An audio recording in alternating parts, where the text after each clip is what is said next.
Katatapos ko lang mag-deliver ay may pumasok na panibagong booking. Pagtingin ko nga ay maraming order niya.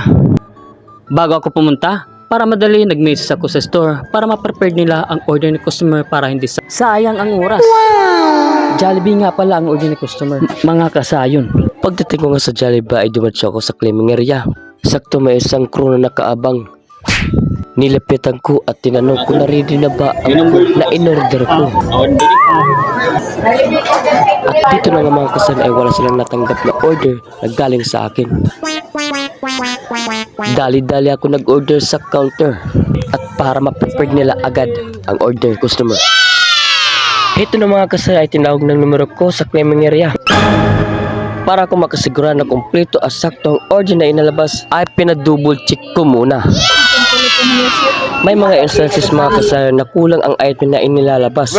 Especially kapag marami ang in-order mo. Isa ito sa mga rason para hindi maulit before. Pagkatapos ma-double check at mabilang ni mamang pagkain ay agad kong dinampot at inilagay ko sa thermal bag. At umalis na ako.